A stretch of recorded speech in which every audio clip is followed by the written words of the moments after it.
আসসালামু আলাইকুম। কেমন আছেন আপনারা সবাই? আমি আলহামদুলিল্লাহ অনেক ভালো আছি। তো আজকে আমি আপনাদের সাথে শেয়ার করব একটা ইজি ফ্রেঞ্চ ফ্রাই রেসিপি। তো শুরুতেই 2টা আলুকে ছিলে আমি ফ্রেঞ্চ ফ্রাইয়ের মতো কেটে নিয়েছি। তারপরে এগুলোকে পানির সাহায্যে ভালোভাবে ধুয়ে নিব। দেখতেই পারছেন আলুগুলো ধোয়া হয়ে গিয়েছে। তো এখন এর মধ্যে আমরা মশলাগুলো অ্যাড করে দিব। শুরুতে আমি দিয়ে নিয়েছি আধা চা চামচ লবণ, আধা চা চামচ মরিচের গুঁড়া, 1 চা চামচ হলুদের গুঁড়া।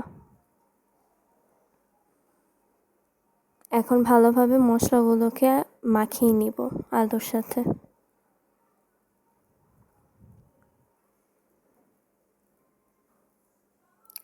আলুর সাথে মশলাগুলোকে ভালোভাবে মাখাতে হবে, কারণ নাহলে কিন্তু ফ্রেঞ্চ ফ্রাইয়ের টেস্টটা আসবে না।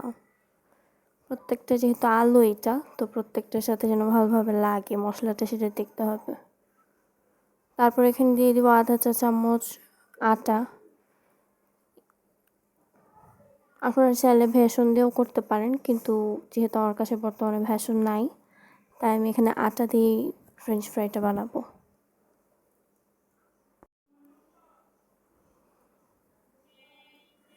আটাটা একটু স্টিকি থাকে, তাই ভালোভাবে মাখাতে হবে যেন প্রত্যেকটা আলুর গায়ে আটাটা লাগে।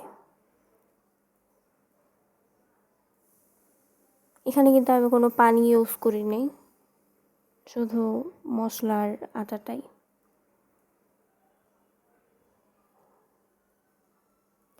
দেখতে পাচ্ছেন ভালোভাবে মাখানো হয়ে গেছে। তো এখন আমি একটা কড়াই বসিয়ে দিব, তার মধ্যে 1 কাপ তেল দিয়ে দিব। আমি এখানে বেশি তেল ইউজ করব না, অল্প তেলেই ভাজে দেখাবো।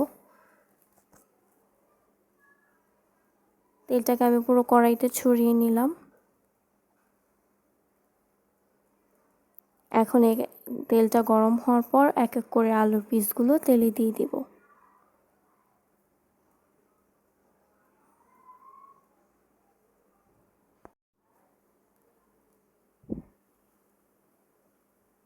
তেলটা যেহেতু গরম, তাই আলুগুলো দেওয়ার সাথে সাথে কিন্তু দেখতেই পাচ্ছেন তেলের মধ্যে বুদবুদ উঠতেছে।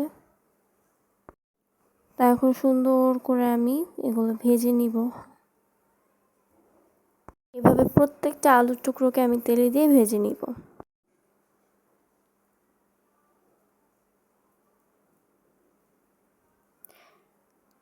তো তৈরি হয়ে গেল আমাদের ফ্রেঞ্চ ফ্রাই। দেখতে পাচ্ছেন ফ্রেঞ্চ ফ্রাইগুলো কতটা